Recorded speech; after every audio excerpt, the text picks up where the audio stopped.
Ladies and gentlemen, distinguished speakers and guests, a very good afternoon and welcome to this year's annual conference hosted by the Middle East Institute within the National University of Singapore. My name is Clemens Che and I'm a research fellow at the Institute. I will be your MC throughout this conference. The conference will be held over 3 days from 4 to 6:30 p.m. each day, addressing and following the sequence of 3 broad themes, namely trade, technology, and education.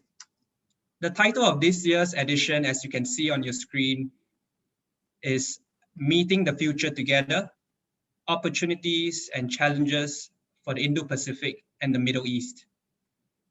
The opening address for this afternoon will be delivered by Senior Minister and Coordinating Minister for National Security, Mr. Teo Chee Hean. I'm certain that the insights provided by Senior Minister Teo, as well as by our speakers for today, will be deeply enlightening. May I now invite Ms. Michelle Teo, the Executive Director of the Middle East Institute, NUS, to present the welcome remarks. Please. Thank you, Clemens. Senior Minister Teo Chee Hean, Chairman and board members, ladies and gentlemen. Welcome to this year's 2021 annual conference held by the Middle East Institute. At the start of 2020, we looked at the Middle East in transformation and asked ourselves if there were lessons to be learned from East Asia. As 2020 tapered to a close and we began discussing this year's annual conference, all of us felt that it was time to look forward to the future and ask ourselves about the opportunities and the challenges that we would face. 2020 was a transformative year for everyone. How we live, work, and play has been forever changed. How do we ride this wave? What should we be focusing on?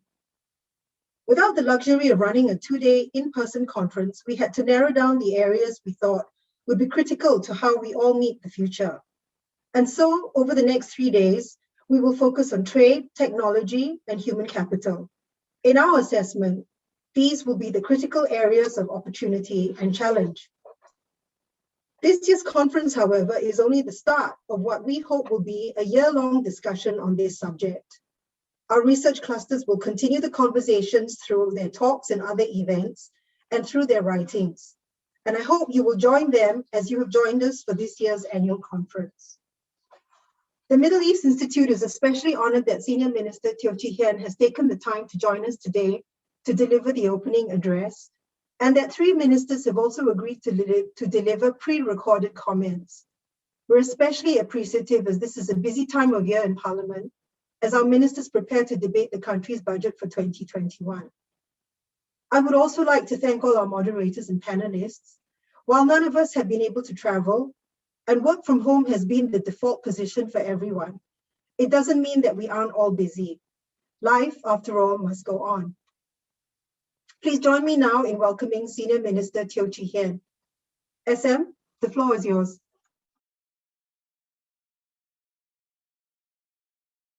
Thank you very much, Michelle.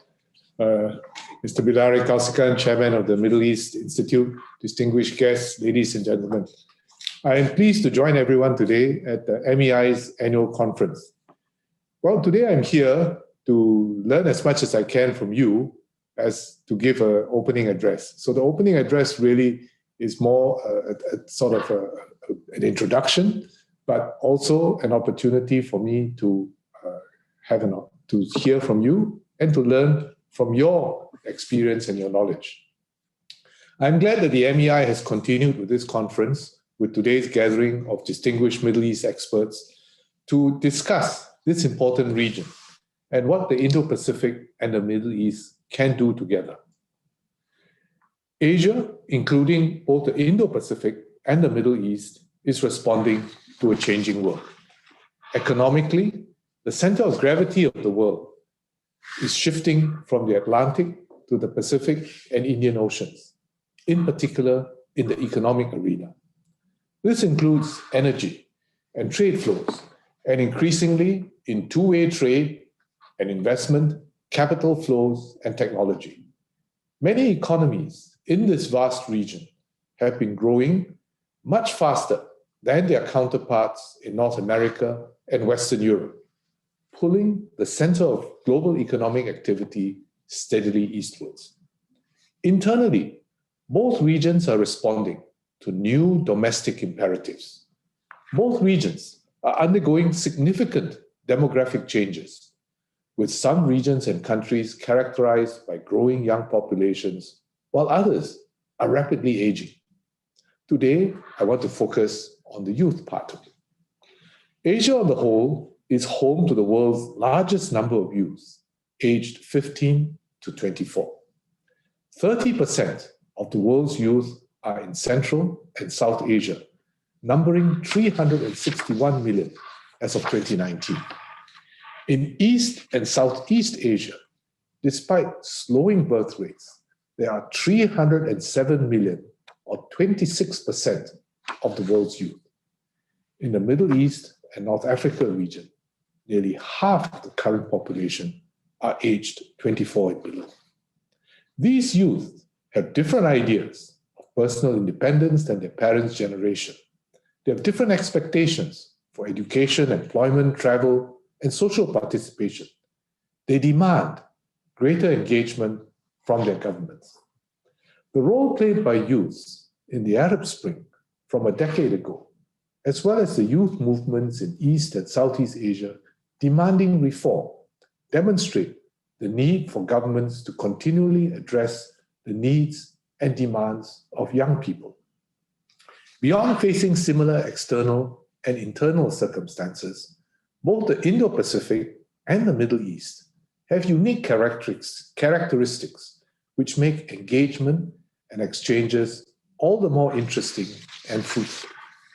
Let me highlight three key areas.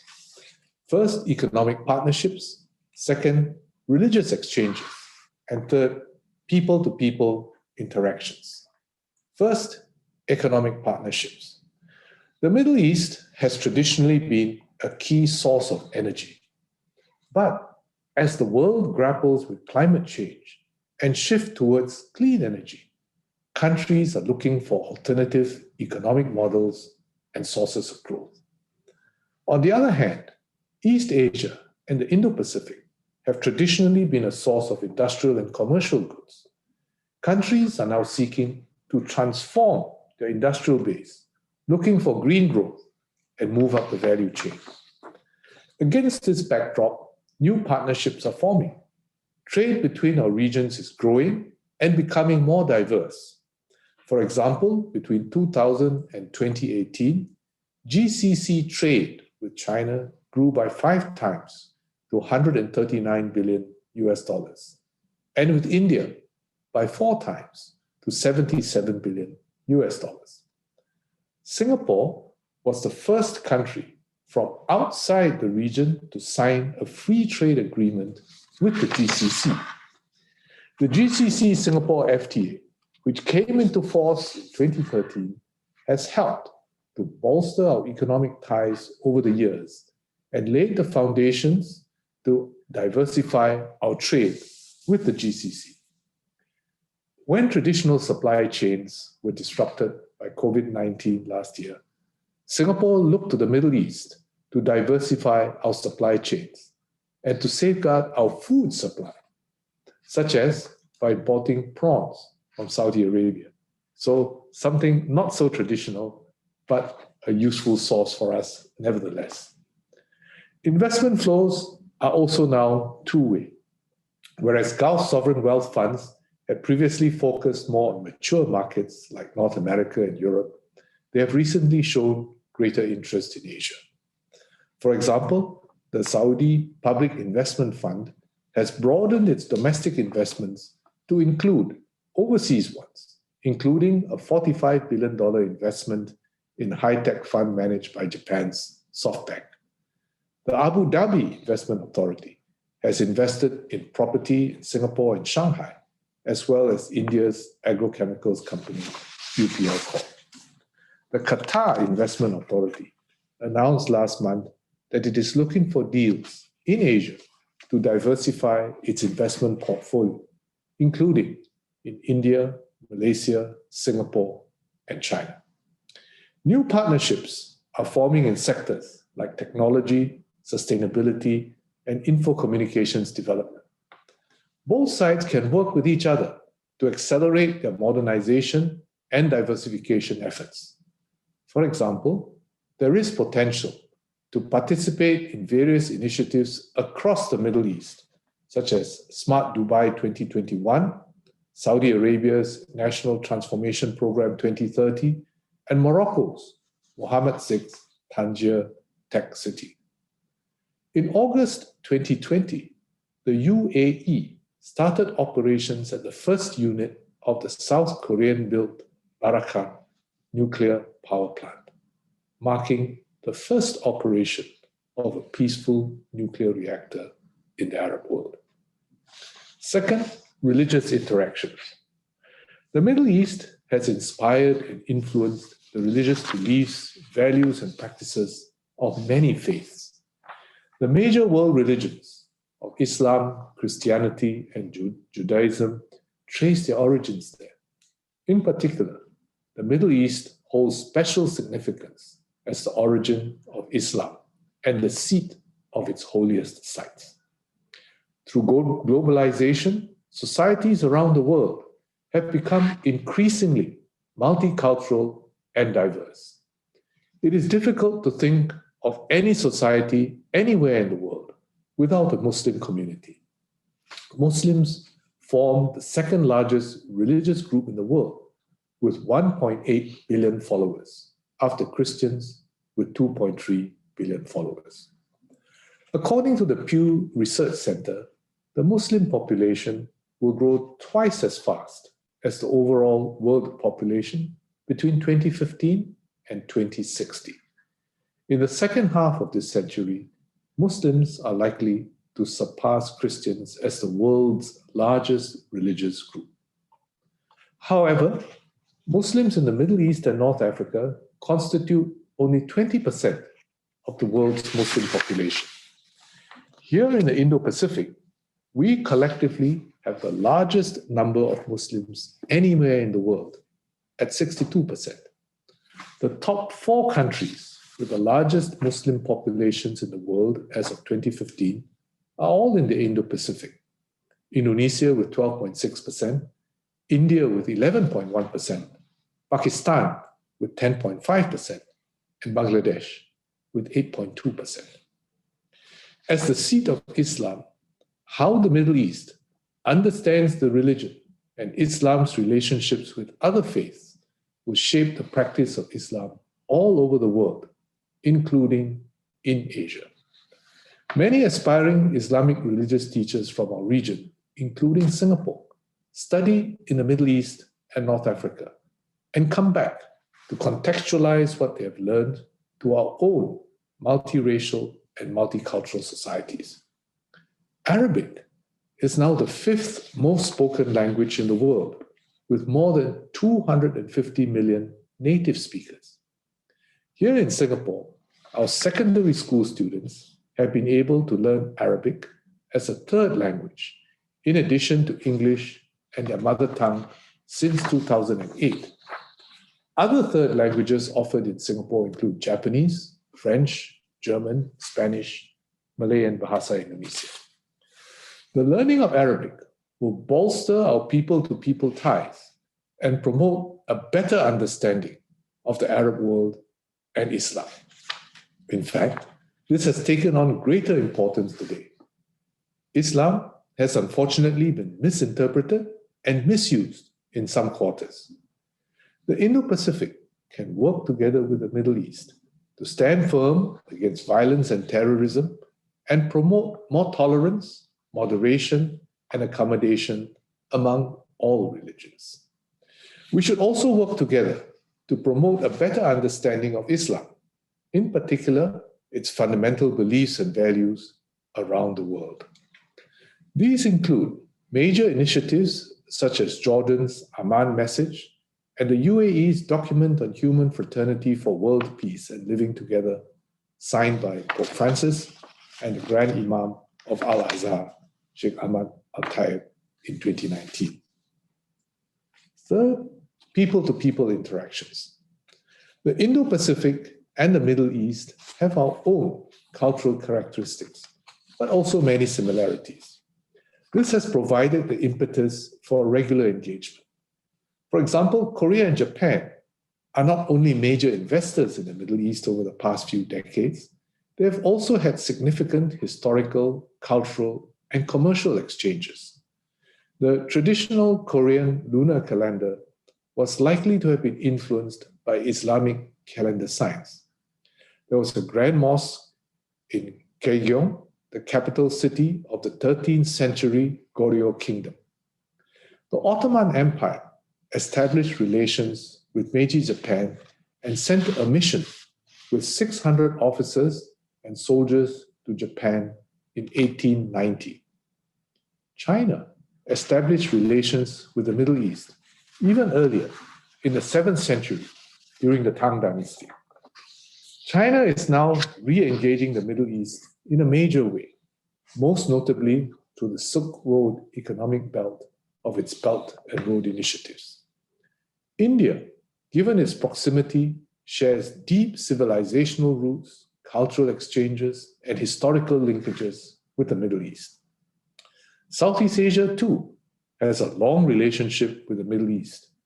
The Tang Shipwreck, a 9th century dhow laden with porcelain from China, including Chinese porcelain decorated with Islamic motifs, which was discovered off the coast of Belitung Island in Indonesia in 1998, was likely to have been bound for present-day Iraq and Iran.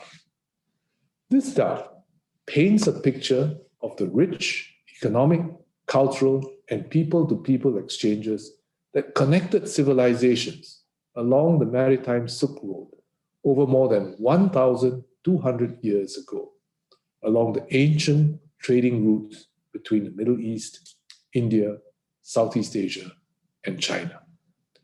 The discovery of the Tang Shipwreck confirmed that overland routes were not the only trade connections between East and West, and that Southeast Asia lay at the heart of a well-established global maritime trading network.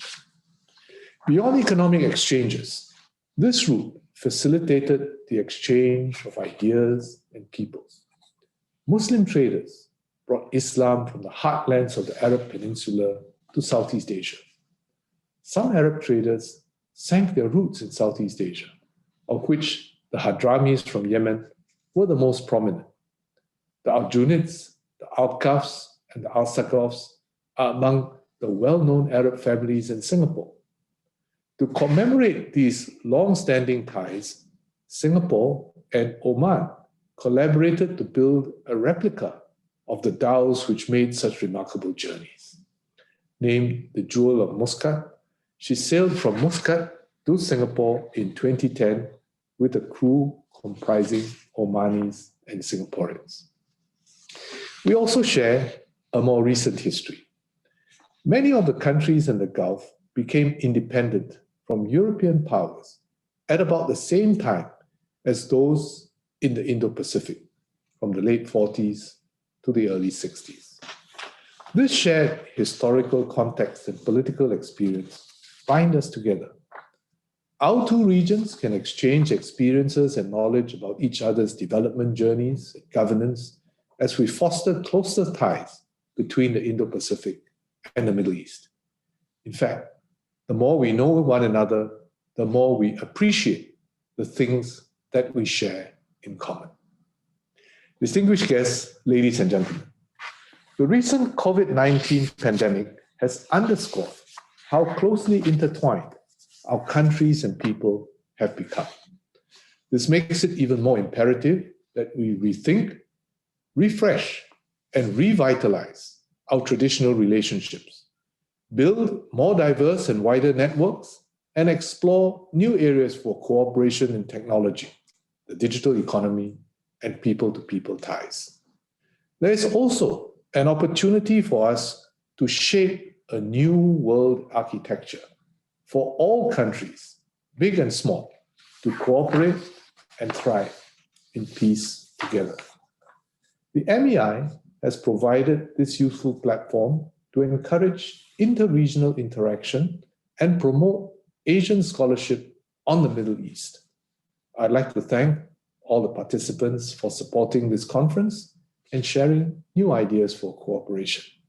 And I wish everyone fruitful discussions in our continuous journey of friendship, partnership, and rediscovery between our two regions. Thank you very much, and I look forward to hearing your views and ideas as well.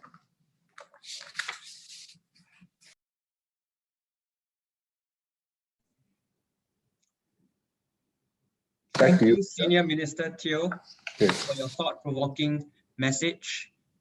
We will now proceed with the Q&A segment with SM Teo. To our audience, if you do have a question to put forward, please use the Q&A function on Zoom. May I now invite the chairman of the Middle East Institute, Mr. Bilahari Kausikan, to moderate the Q&A session with SM Teo, please.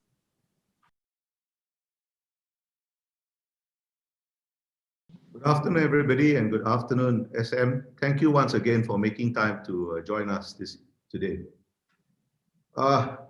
We have a very good audience. I just looked through very briefly. There are about 55 people listening to us. And scrolling through the list of participants very quickly, I noticed names of people I know from Hong Kong, China, Japan, Korea, India, Kazakhstan, various Gulf countries, Israel, among others. For those of you who are not from Singapore, what was not mentioned in SM Teo's earlier introductions was, apart from what he does in terms of coordinating security issues, he is also in charge of climate change and technology, the overseeing Singapore Smart Nation initiative, among many other things, actually. SM, I don't want to take up too much time, but I will exercise my moderator's privilege to ask you the first question. Your presentation stressed the new partnerships across a variety of domains that are being forged between the Middle East and the Indo-Pacific. And it's certainly timely and important to draw attention to these possibilities. However, a necessary condition for the success of partnerships in any domain is stability. And both our regions face a variety of security challenges, both traditional, for example, terrorism and geopolitical shifts, and non-traditional, like climate change and demographic changes. And these traditional and non-traditional challenges can reinforce each other to form vicious cycles that, once established, can be quite difficult to break. So the approach should be, of course, not to allow them to form in the first place. You had mentioned this briefly in your opening remarks, but could you elaborate on how you see the two regions forging partnerships to deal with such traditional and non-traditional security challenges? And if so, could you give us some suggestions? Thank you. Sure, thanks, Bilari. There are indeed a variety of security challenges facing our two regions. And apart from the traditional security threats like terrorism, geopolitical shifts, we also face non-traditional threats like climate change, demographic changes, public health risks, such as COVID-19 pandemic, one which has been occupying our minds quite a lot this past year. I can think of three ways or three levels at which we can look at these security threats, traditional as well as non-traditional, which our two regions can work together on. Firstly, at the national level, to build domestic resilience and capability to deal with crises. Second, to build regional groupings which can assure ourselves more of regional security and stability. And third, how we partner each other to strengthen the multilateral system, the international system, so that all countries, big and small, can live in a safer and more stable world. So first, sharing experiences for building national resilience and stability. each of us in our own countries have our own national context, but we can learn from each other's experiences in promoting financial stability, economic growth with diversity and resilience. And this allows us to build our own national resilience and strengths. And I think we could see that during COVID-19, where each country had to draw upon its own national resilience and strength, built up over many years, whether it is in a financial and economic strength, whether it's in social cohesion, or in areas like public health and the capability to deal with crises. And we have learned from each other. I've received in my work a number of delegations from the Middle East, and I've visited a number of countries in the Middle East, all the GCC countries and several others besides. And we have learned from each other in how to deal with crises. For example, we have learned how to respond to crises in food, interruptions in food supply, how to build resilience. And I've visited a number of Middle Eastern countries, and I've received delegations from a number of countries in the Gulf region as well to exchange ideas on these issues. We've also learned how to deal with violent extremism. I've visited a number of rehabilitation centers in the Gulf region to learn from their experiences and brought some of these lessons home. And we also have participated actively in the Aqaba process convened by His Majesty King Abdullah of Jordan. We've also initiated such discussions on our own. We had a successful international conference on cohesive societies, which was had our President Halima Yaqub as the patron. And we had the inaugural ICCS in June 2019. And it was a very useful experience to see how different countries with different cultural and religious contexts built social cohesion within their own societies. Second, building regional peace, stability, and cooperation. I think that it is also important that in each of our own sub-regions in Asia, that we build a climate where we can work together, minimize differences, and strengthen regional peace. We have, for example, the GCC in the Gulf.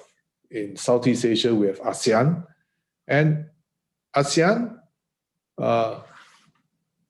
has managed to keep the peace in our region for the last 4 decades, even though in the first 4 decades after the Second World War, we had conflicts of one kind or another that ravaged the region. But in the last 4 decades, 3-4 decades, we've been able to keep the peace in ASEAN between countries. And this has been a very important part of the development and growth of the Southeast Asian countries and the betterment of life for our people. At the regional level, we also do sponsor a variety of platforms for such interchanges.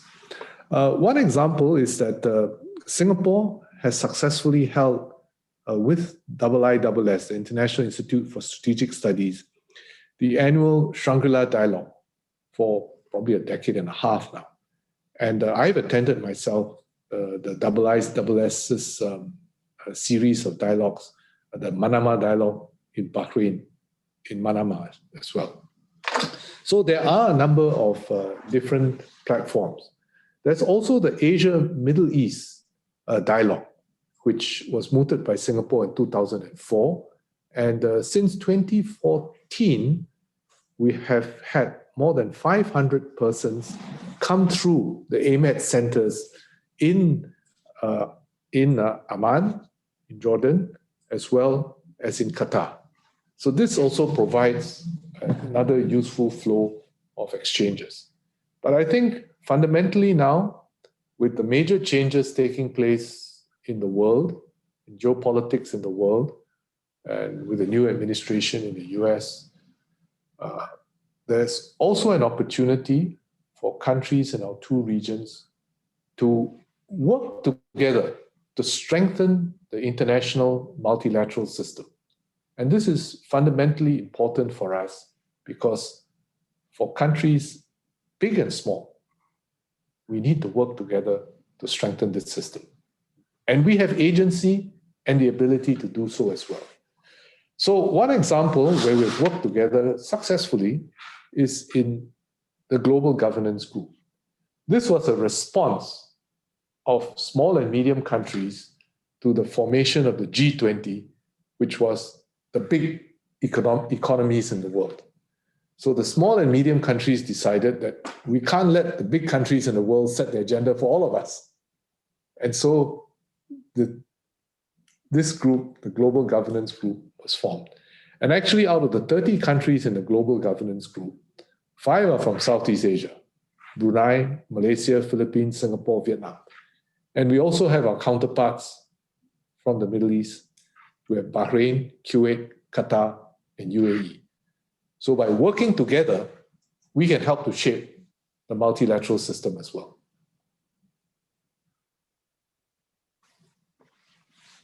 Back to you, Bilari. Thank you. Questions are beginning to come in. Then the first question from the audience is from one of our board members. You may know him, Mr. Anthony Teo. And I'll summarize it a little bit, if you don't mind, Anthony, in this way.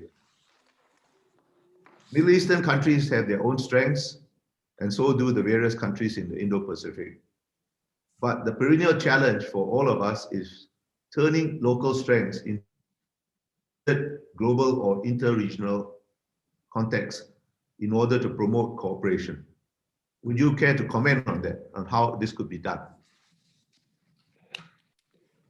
I think certainly on the economic side, there are many complementarities. And it's also coming about because of the desire for countries from both parts of the Asian region, the Middle East as well as the Indo-Pacific, to diversify their economies and to also meet the challenge of climate change. So while the Middle Eastern economies, many of them have tended to be driven by energy and energy exports, but they're looking for diversification. And you can see this in every country in the Gulf, in the smaller Gulf states, in Qatar, in the UAE, in Saudi Arabia. Saudi Arabia is looking to diversify its economy away from energy in a very major and fundamental way. And this provides opportunities for countries from both regions to work together. I mean, many of the countries in the Gulf are looking to export not just the traditional fossil fuel-based energy, but green energy as well, from the copious amounts of sunshine and empty spaces and open spaces that are available. And there's a great hunger for green energy in our part of the world, as there has been for traditional fossil fuel-based energy. So the energy trade can go on. There's opportunities for that, but there's also opportunities to leverage on each other's strengths for economic cooperation, for development, for infrastructure, for trade, for consumer goods, and also in the new digital economy. And I think it just requires a little bit more push and a little bit more imagination to do that. Thank you. The next question is from Asif Suja, who is originally from India, but we poached him from the Delhi Institute of Global Institute. So he now works in the Middle East Institute. And his question is about youth. And this is it. In the context of the role of youth and people-to-people contacts, could you please elaborate on what kind of interactions between the youth of the two regions can be promoted, and what kind of mechanisms, if any, could be devised and promoted to encourage a healthy give and take between the youth of our regions? Well, I think one of the greatest advantages of youth is idealism, and it's not colored by life experiences. And as you grow older, you begin to think, well, you know, been there, done that, this can't be done, that can't be done. We've tried that, doesn't work. But I think for young people, there's always idealism and hope. And the idea that yes, we can break the old norms, we can break sort of with tradition and try new things. And I think that sense of hope and idealism infects the youth all over the world. And to be able to get them in touch with each other, to do new things is always very exciting. Hence, in Singapore, one of the things we did, as I mentioned, in our school system, we have Arabic as a third language.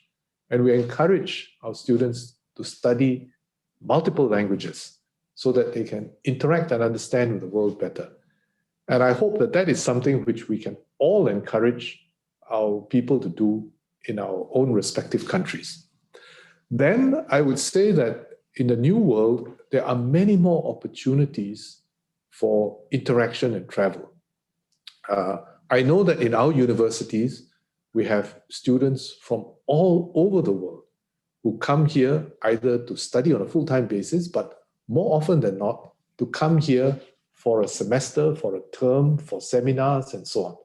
And I think that's really very, very exciting to have students and young people come together and share their experiences. And then you will realize that you have so much more in common than you have that's different. And I think once we have that realization, then we can start to work together to see how we can strengthen our commonalities, solve our problems together, and build a better world together. Thank you. The next question is from Zainul Abedin, and this is it. SM, you have been making some visits recently to the Middle East and even Morocco and North Africa. How do you see the Muslim world there working with the Muslim world in Southeast Asia in terms of the development of religious thinking and practices that could bring about better understanding in harmony between Muslims and between the Muslim and non-Muslim world? Well, I think one lesson I take away from me, having visited, as I said, all the GCC countries, I've been in Egypt, I've been in Jordan, I've visited our students who attend and take religious studies in the universities in these countries, to Al-Azhar, to University of Jordan, Yarmouk. I was in Morocco. I went to Al-Qarawin and spoke to the people there as well. Very interesting. And what struck me was there is a diversity of views in the Muslim world and a diversity of practices as well of Islam. But at the core, of course, there are core pillars of belief. But I would say that in each country, there has been contextualization of Islam to their particular historical and cultural context. And this is true also in Southeast Asia. Islam came peacefully to Southeast Asia and not by conquest, by merchants, by traders, by religious leaders who came and converted not by conquest, but by example. And I think that is itself a very useful, historical lesson for us. So what I would say is that how we can build greater harmony between Muslims and non-Muslims is by understanding how we can take Islam, contextualize it to the societies, cultures, and peoples that we have in each of our own countries and regions, and also contextualize it to the modern world. And I think if we are able to do that and have a good discourse on that, we will be able to contribute to bringing greater understanding and harmony between the Muslim and the non-Muslim world.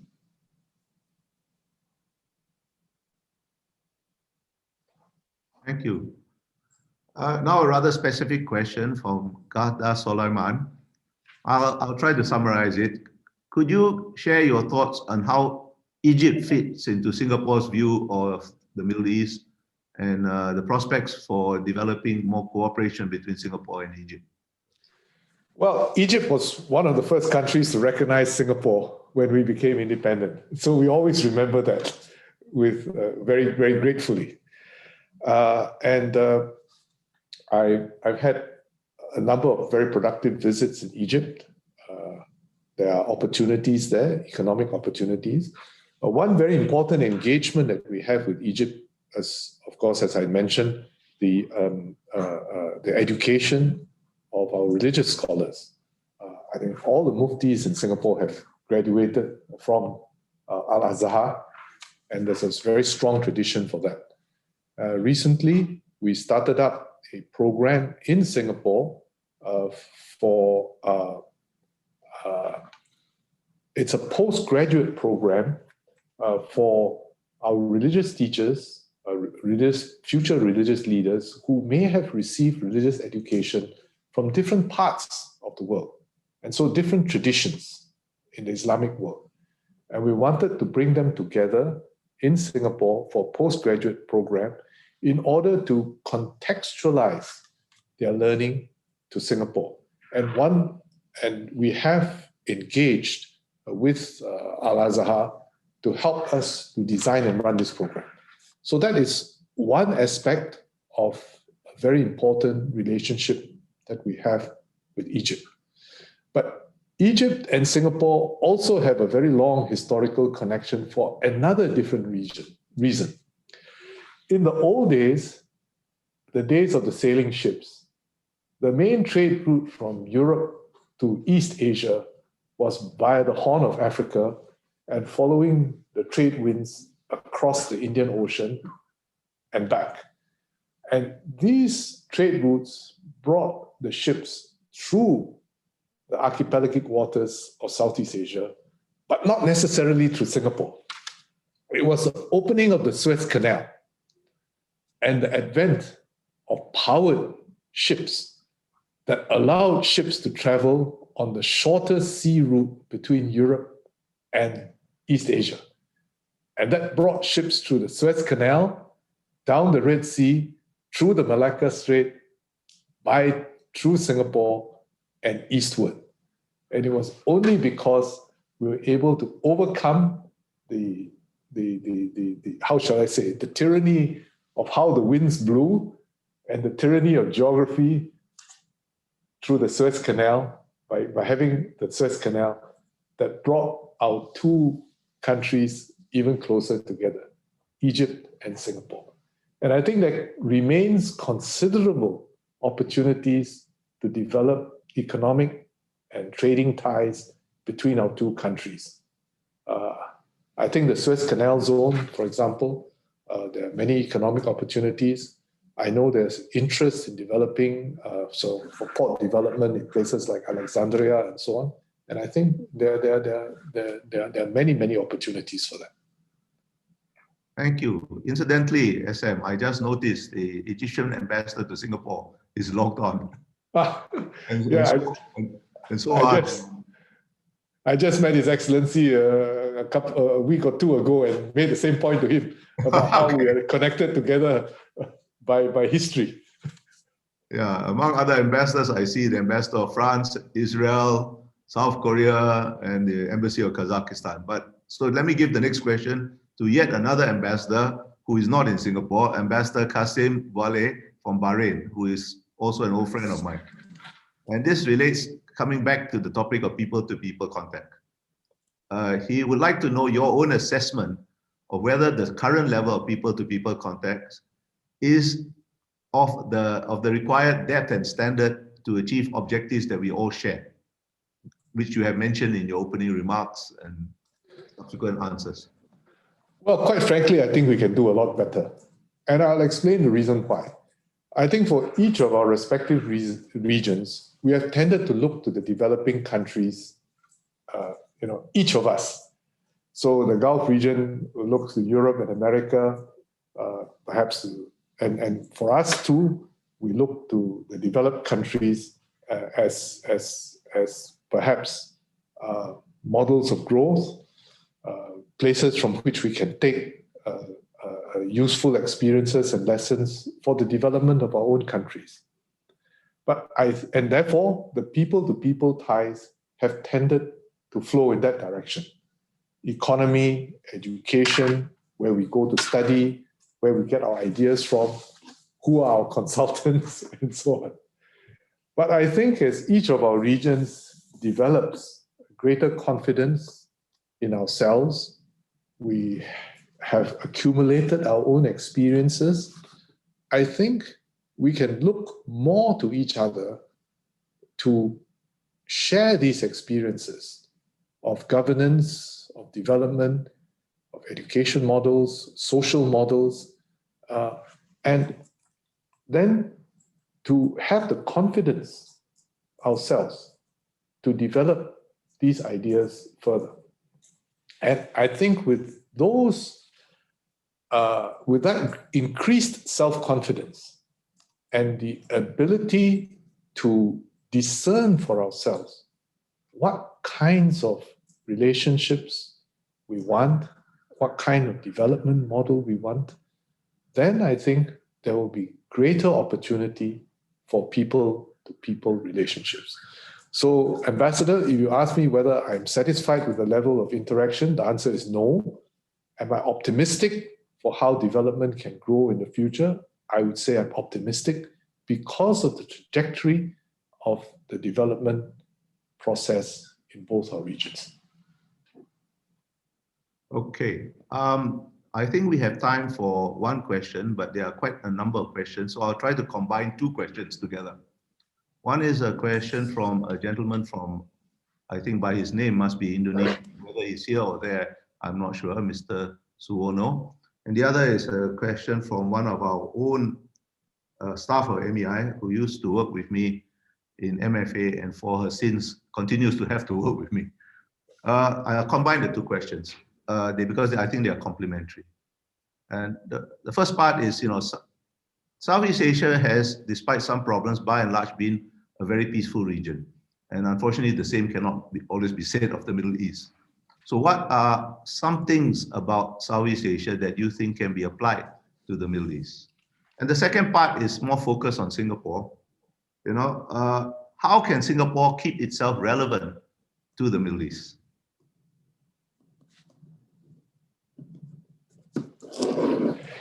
Okay, so perhaps I'll try and answer the first one. What are some of the things about Southeast Asia and about Singapore that can be applied in the Middle East? And I think the context was about peace and about Israel and so on. Well, I would say that one of the things that we've learned in the Southeast Asian context is we've learned how to live with each other in peace. And we are an enormously diverse region in Southeast Asia. We have constitutional monarchy, we have monarchies, we have constitutional monarchies, we have governance and political models of all shapes and sizes. And we have been able to pursue cooperation with each other and to be able to live in peace with each other over the last 3-4 decades with ASEAN. I think that in itself is a huge achievement. What we have learned is that if we are together, it is more likely that we will be able to maintain peace and stability in our region. If we are divided, we are more likely to open up opportunities for those differences to be accentuated and to become worse and perhaps result in more disagreements and conflicts in our region than might otherwise be needed. So I would say that that's the great lesson for us in Southeast Asia. The Middle East has its own history and it's also a very difficult history. But I think there's room for optimism in the future. I see, I spoke about the Middle East being the crucible of 3 great religions in the world: Islam, Christianity, and Judaism. And I see the Abraham Accords as an opportunity for a renewed dialogue and a renewed search for peace in the region. And if there's a desire for that, and a desire based on sincere and genuine wish to settle differences in an open and fair way for people in the region, then I think that there will be opportunities through these breakthroughs for a more peaceful future. So I would say that is what I hope to see both in Southeast Asia and in the Middle East. And Pilar, I forgot what the second question was. Question is, how will Singapore keep itself relevant to the Middle East? Well, Singapore, I mean, we hope to engage with the rest of the world. When I visit countries, I say we don't aspire to or wish to be the biggest investor or your biggest partner or whatever it is. But what we aspire to do is to try to understand what each country's needs and requirements might be, and what are the things which are most important to each country. And then to look at our own portfolio in Singapore and try to understand what it is that we have which can fit in best with your needs and requirements. And I think if we can identify those things, then we have the basis for a good partnership.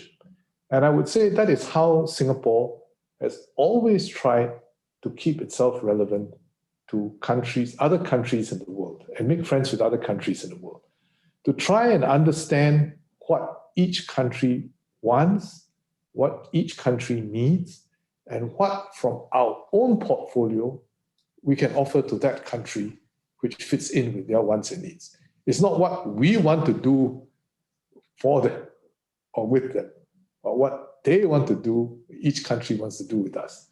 And that is how we have always approached our partnerships and our relationships with other countries, to try and understand their point of view and how we can work with them. Thank you. I'm afraid we have run out of time, so I have to apologize to those of you who have asked questions but have not been able to get them answered this time. SM, can you please stay on the air for a little while? So there's some photo taking that's going to be offered. Okay, I'll be happy to. Exactly how, I don't know, and, but they will do it. And over to you, Clemens. Thank you, Senior Minister Teo and Chairman Kausikan, for the absorbing exchange, and to the members of our audience, thank you for providing a set of diverse questions for our Q&A as well. So on behalf of MEI and our audience, please allow me to extend our appreciation to SM Teo for gracing this conference. So as Mr. Kausikan said, we will proceed for a photo session with SM Teo. So if I could kindly invite our chairman, the executive director, and all the panelists, including the moderator as well, to turn their video on for a screenshot. Okay, thank you.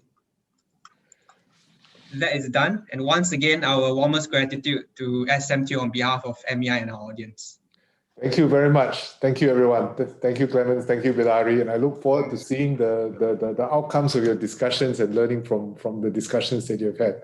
All the very best. Good health. Thank you.